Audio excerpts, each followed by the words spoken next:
The Bounty Hunters. All right, madam. I am Captain Gregory Schmidt. My crew and I make sport of prideful murderers that think they're untouchable. You are going to tell us exactly who you are, how you got in here, why you killed these two, and who sent you. I am informing you of the facts, madam. Any amount of resistance on your part merely means that this will be progressively more unpleasant for you as we are forced to ask in harsher and harsher ways for our answers. Do you understand?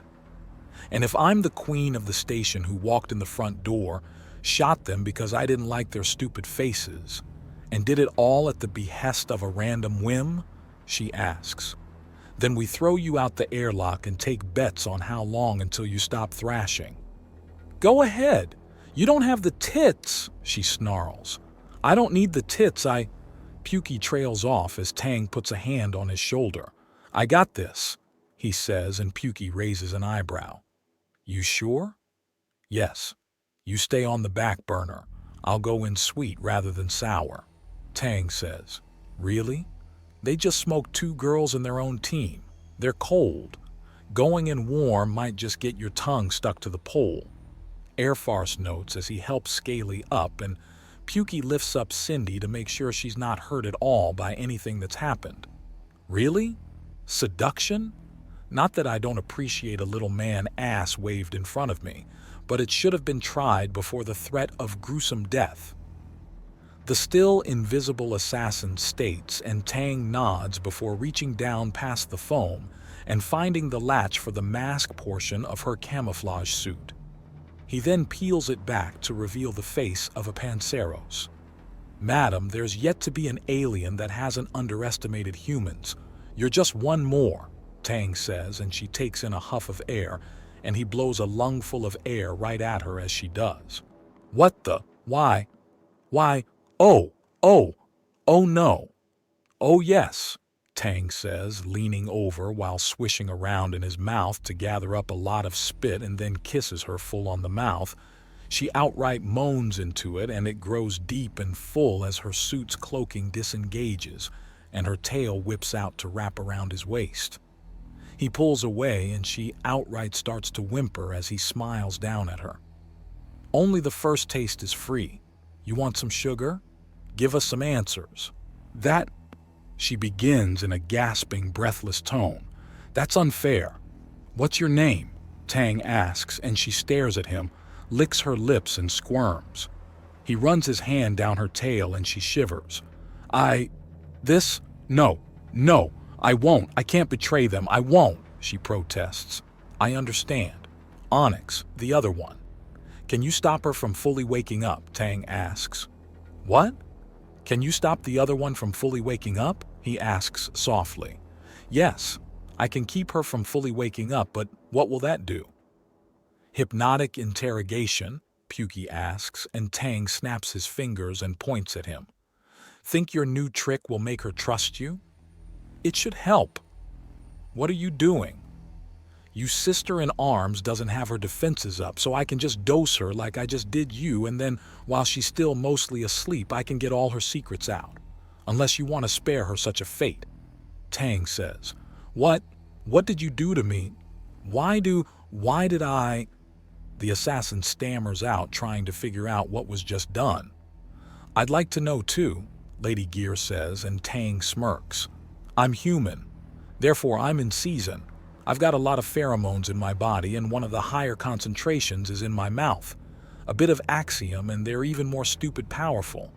First was a breath over that pheromone heavy madness to get you ready. Then a kiss full of it. You've got enough of my pheromones in you that as far as your body is concerned, we're already married. And now you've got millions of years of evolution working against you. Your mind wants to say no, but your body is going yes, yes, yes. But that means your sister halfway between awakening and sleep will trust me. Will trust me without question. Everything she knows she'll tell us. Unless you'd prefer she just gets a solid nap and doesn't wake up having been made into my unknowing lover. And wouldn't that be interesting? To pine for someone you've never even gotten a good look at.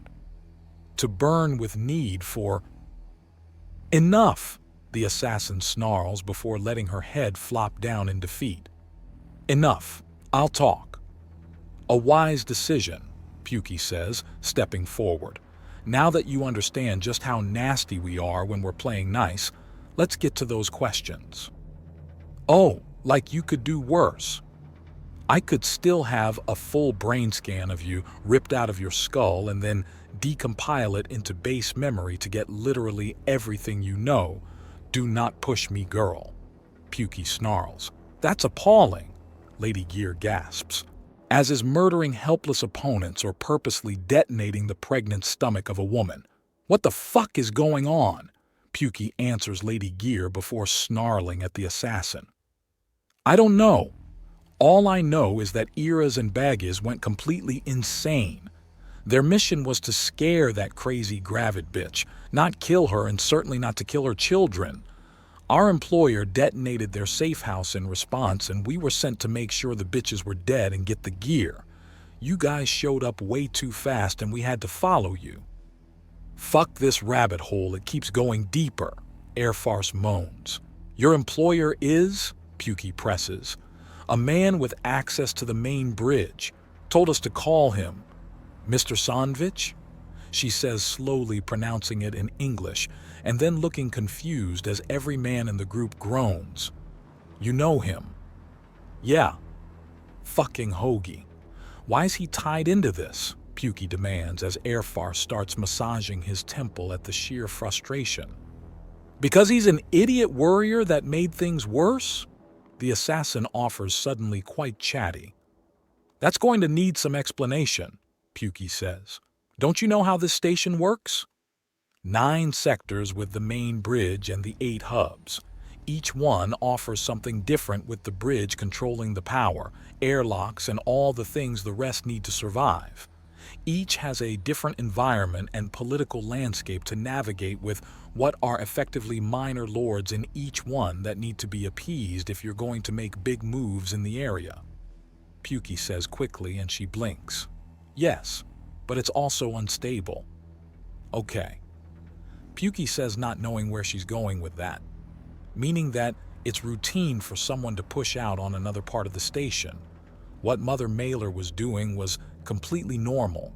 It would have kept her busy for a few decades and the station would have had a lot of movement and shifting around that would have mean a small economic boom as they build temples and do outreach programs and things like that. We tried to tell Mr. Sandvich this, but he wanted someone in place just in case. Then they went and killed her. They weren't supposed to do that. Do you know why? Did someone pay them? Is there something you know that we don't? I don't care.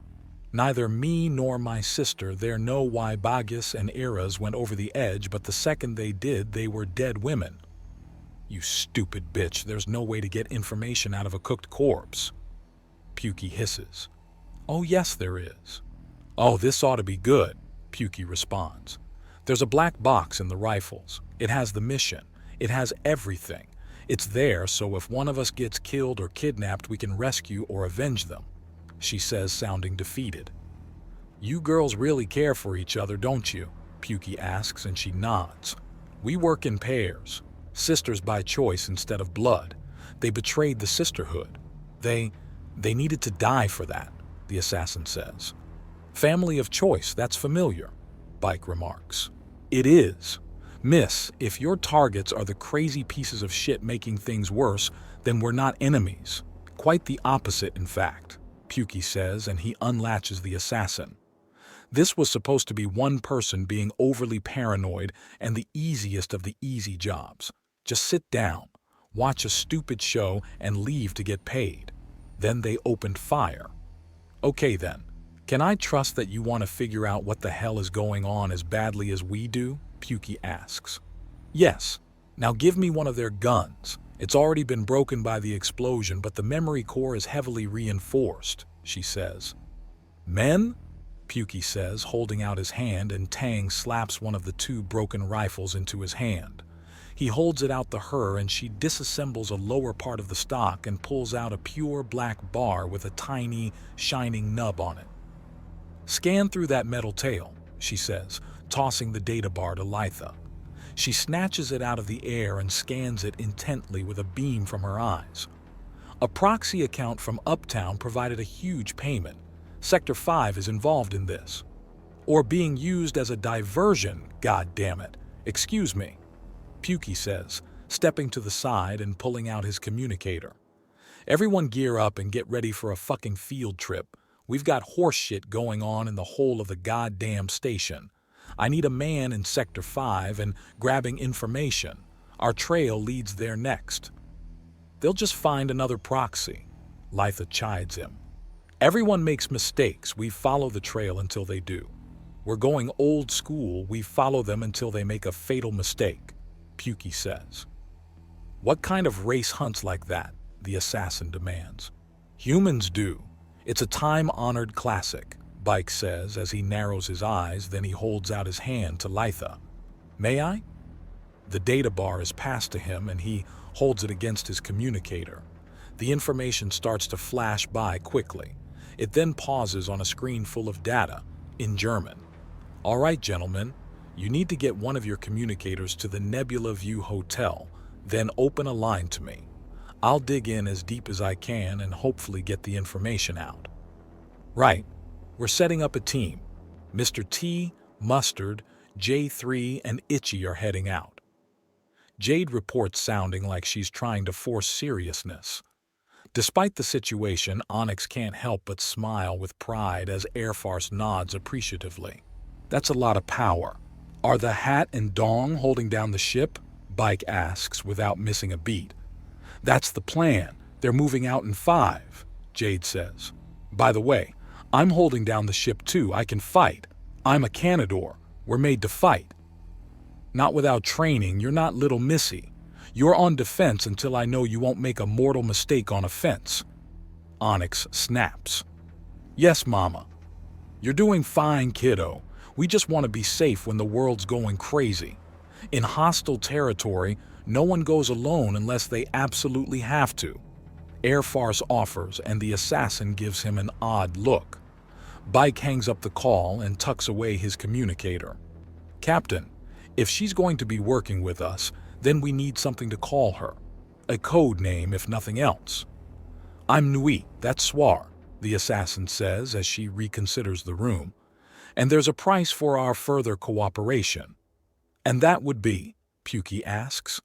Him, she answers, pointing directly to Tang, who grins. You want to threaten with sugar? Fine, I'll take that bait, but I want a shipment's worth, not just a sampler. My pleasure, Tang remarks with an eager smile. Keep it in your pants, soldier. Pukey scowls at him. If he does that, then you're out me and Swar, Nui says, and Pukey groans in frustration. Fine, fuck it, whatever. I need to talk to Hoagie and get his side of this madness. Excuse me, Pukey says before stepping to the further side of the room as he brings out his communicator. Yeah, hey Hoagie, we've been looking into things. Now why the flying blue fuck didn't you tell me that you initially hired fucking snipers to watch over the fucking rally, you fucking incompetent? They were ordered to observe only. They must have been subverted, Hoagie protests. I gathered that. But in situations like this, communication is really fucking important. I already killed them anyways. Set off the backup bomb and everything. The yield wasn't enough. They had concussions but were alive. Their sisters had to clean up the mess, and that was after we rescued them to try and get answers. You want to make up for this mess? Get your ass down to Deck 5 and meet up with my team there. We've got Mr. T, Mustard, J3, and Itchy heading to the Nebula View Hotel. You are to offer your full cooperation as the station man. Be loaded for war. We don't know if more violence is ahead. Right. I suppose that with my own stupid nickname, I'll fit right in. I'm heading out, Hoagie says, and the call terminates. Bike, inform the team that they're going to be getting a +1.